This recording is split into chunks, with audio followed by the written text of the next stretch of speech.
O medo surge porque não queremos perder aquilo que nós valorizamos. Nós temos medo da saúde, aliás, da doença, porque valorizamos a saúde e não queremos perder a saúde. E a doença é algo que ameaça a saúde. Nós tememos as pessoas que têm poder porque valorizamos o nosso bem-estar e não queremos que essas pessoas que têm poder acabem com o nosso bem-estar. Então, quando os poderosos ameaçam o nosso bem-estar, nós sentimos medo. Então, nós tememos a pobreza porque valorizamos a riqueza, valorizamos as posses. Tememos a desonra porque valorizamos a honra.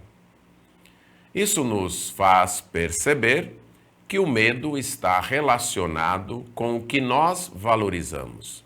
Está relacionado com aquilo que nós atribuímos valor, com aquilo que admiramos. Medo e admiração andam juntos. Medo e adoração andam juntos. Medo e idolatria andam juntos.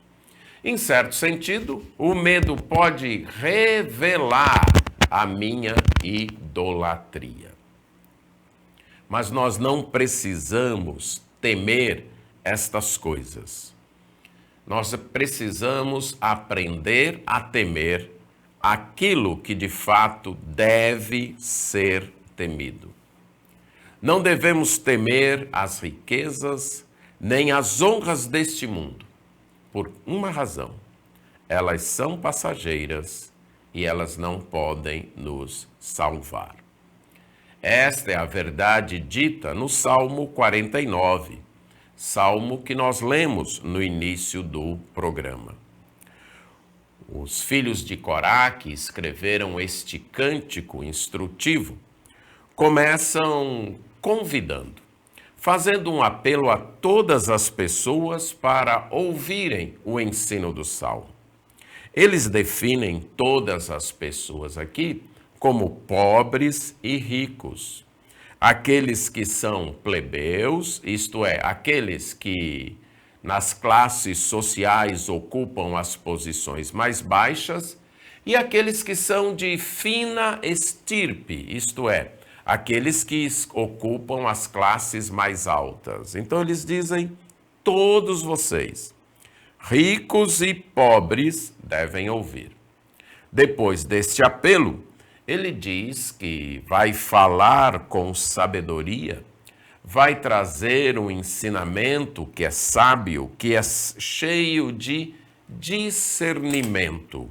Um ensinamento, então, que será contado em forma de parábola, em forma de uma poesia ilustrativa e será cantado ao som da harpa.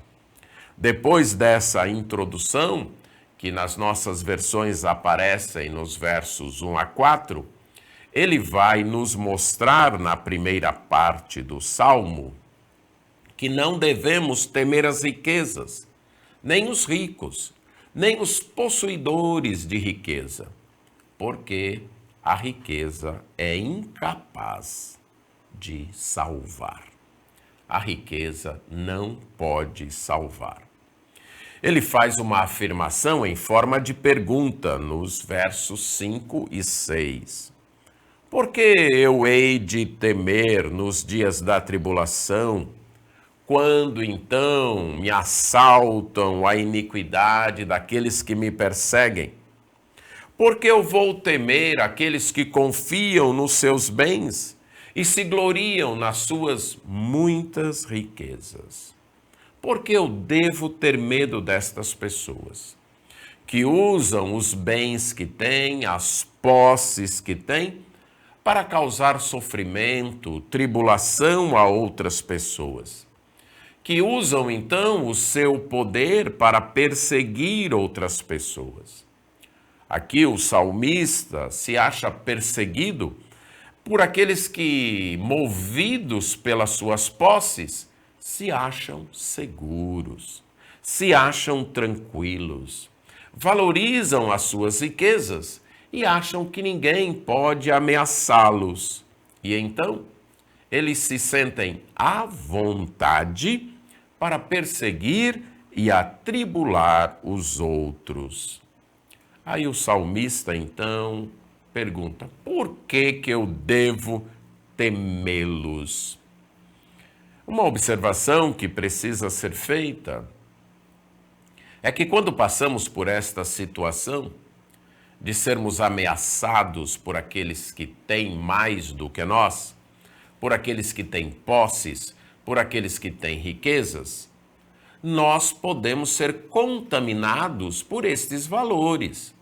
E podemos sentir inveja deles. E podemos dizer: ah, se eu tivesse o tanto de dinheiro, ou a posição, ou as posses, ou a honra que fulano tem. Ah, se eu tivesse isso. Nós podemos então dizer, tomados por inveja. Mas não podemos fazer isso. Não precisamos nem temer estas pessoas, nem ter medo delas, nem admirá-las e nem invejá-las. Por quê? Aí nos versos 7 a 9, ele nos dá a razão para não temermos. Porque a riqueza não tem o poder de redimir. A riqueza não tem o poder de salvar. Ninguém pode remir nem pagar a Deus o resgate, o valor da alma de alguém.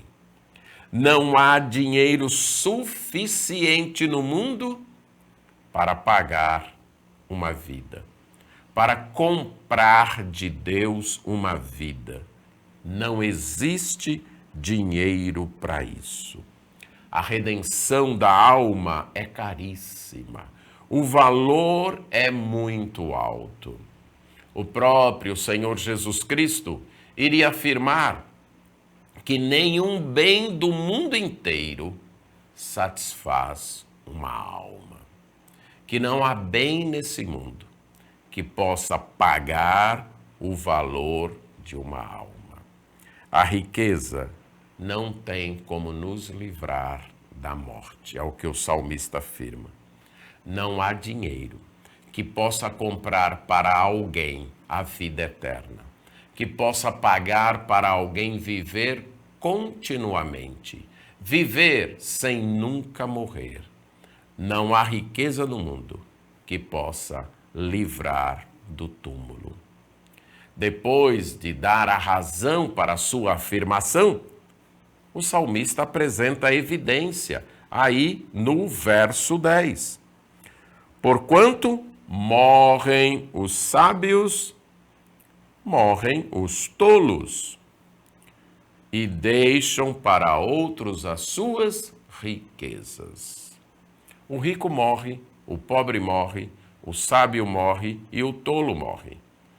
Todos morrem. Todos um dia irão para o túmulo.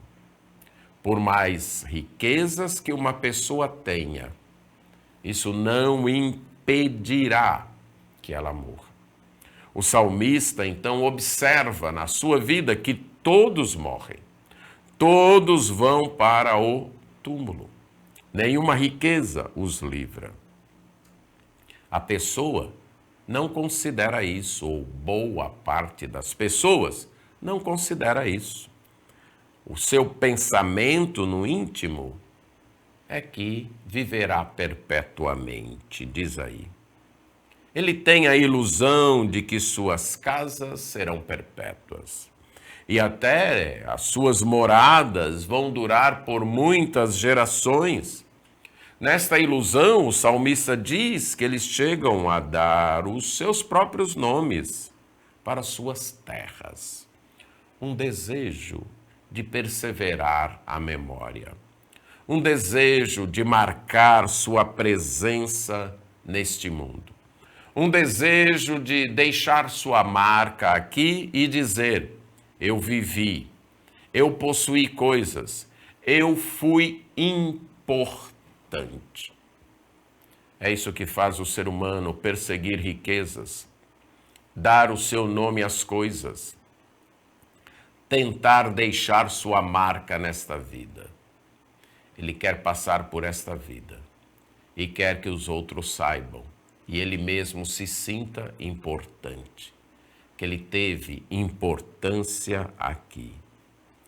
Mas, por maiores que sejam as suas ilusões, ele morre. E ele não sabe se o que ele deixou vai permanecer, se será destruído. Se o nome que ele deu à sua terra, a outra pessoa que ficar com essa terra vai manter. Ela pode mudar, pode dar o seu próprio nome no lugar daquele que morreu. Por quê? Porque o homem não permanece em sua ostentação, como diz o salmista.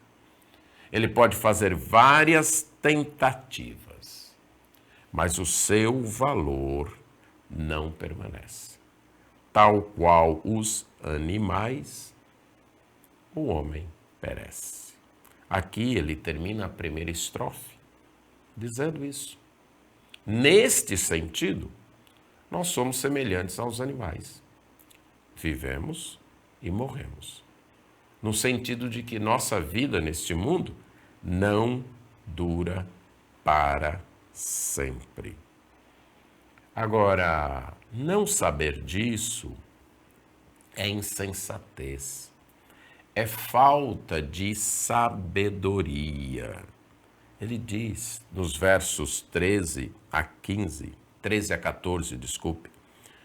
tal proceder é estultícia, é tolice, é falta de sabedoria, tanto para aqueles que vivem desta maneira, como para aqueles que admiram, para aqueles que aplaudem, como ele diz. Tal proceder é tolice, é estupidez, tanto para eles mesmos como para os seus seguidores, que os aplaudem.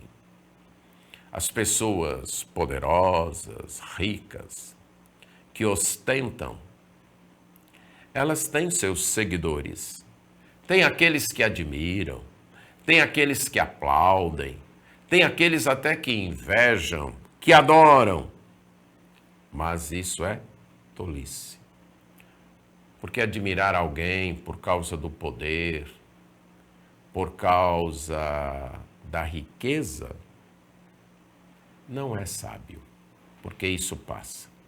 Isso não compra vida. Isso não compra salvação. Isso não livra da morte. São então como ovelhas, como ele diz, que são colocadas na sepultura. São pessoas apacentadas pela morte. Para estas pessoas, o pastor delas, isto é, aquele que cuida delas, é a morte. Elas estão vivendo e desfrutando de tudo aqui sem saber que estão sendo conduzidas pela morte, para a morte. Que aquilo que elas pensam ser vida, de fato é morte. E aí descerão diretamente para a sepultura. E ali, toda a sua formosura, toda a sua glória, toda a fama, todo o poder e toda a riqueza irá acabar. O que o salmista, então, está dizendo é que não devemos temer a riqueza, o poder, não devemos andar atrás destas coisas, adorá-las e admirá-las. Elas terminarão na morte. Tudo será enterrado e se consumirá na sepultura. Será consumido pelos vermes da morte. Nós não devemos temer as riquezas nem os que possuem riquezas, porque elas não podem salvar, mas Deus pode salvar. É disso que o salmista está tratando agora na segunda estrofe. Ele diz: mas Deus remirá a minha alma do poder da morte. Ele a tomará para si.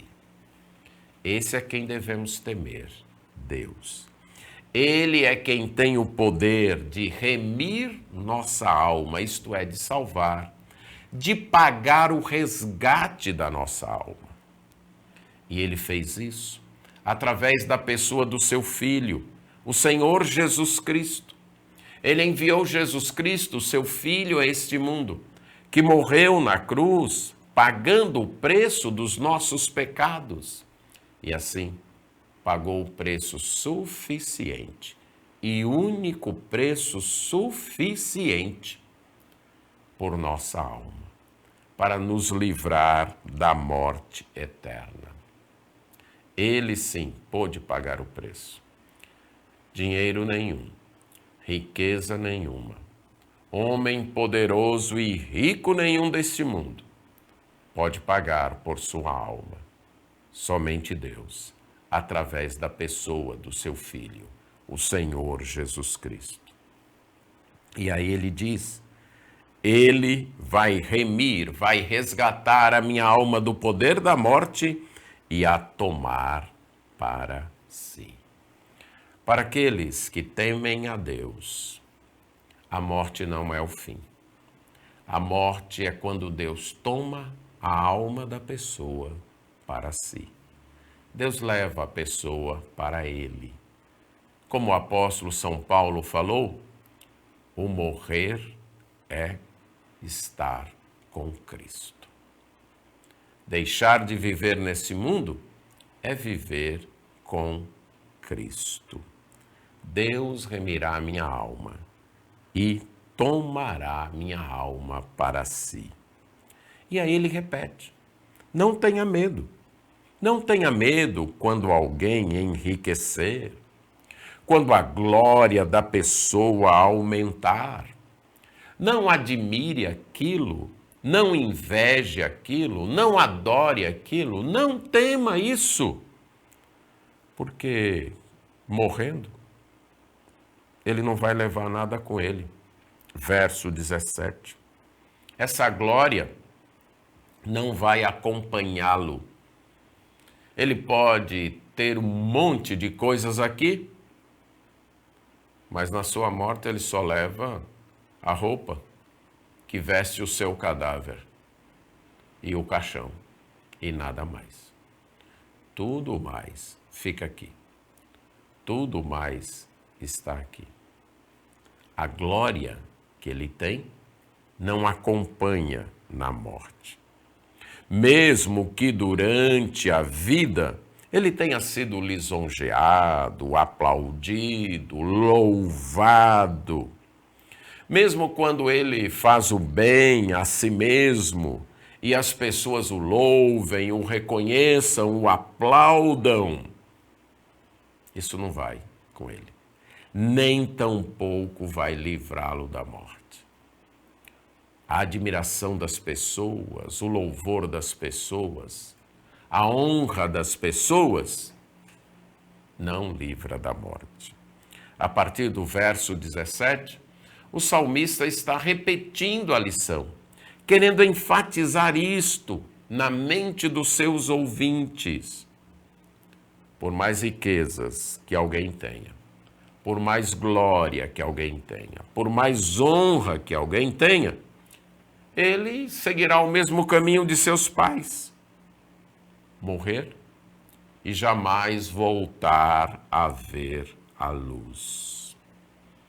Aí ele termina dizendo que é a falta de entendimento, da mesma forma como ele terminou a primeira estrofe, que impede as pessoas de verem isso. O homem, mesmo revestido de honrarias, mas se ele não tem entendimento, se ele não compreende a vida, ele é como os animais que perecem. vamos refletir sobre a vida. Quais são os nossos valores? O que prezamos na vida? As riquezas não precisam ser temidas. As honras, o poder, a glória deste mundo. Iremos temê-las se nós as valorizarmos. Mas, se valorizarmos a vida eterna, a salvação em Cristo, nós andaremos seguros, confiando em Deus que pagou o valor, porque isso nem a morte pode tirar de nós. Se você teme a Deus e confia que a morte do seu Filho, o Senhor Jesus Cristo, foi suficiente para pagar pelos teus pecados, e você é um seguidor de Jesus, você pode andar seguro, quer tenha riqueza, quer não, quer tenha o reconhecimento deste mundo, quer não, quer tenha a glória, quer não. Por quê? Porque você tem algo que é seguro, a salvação. Você sabe que só Deus pode salvar sua alma. Só Deus pagou o suficiente por sua alma. Então, mesmo na riqueza ou na pobreza, na honra ou na desonra, na glória ou na falta dela, você estará seguro, andando com Deus. Valorize isto. Valorize sua salvação. Valorize e tema a Deus, porque é isso que vale a pena ter na vida.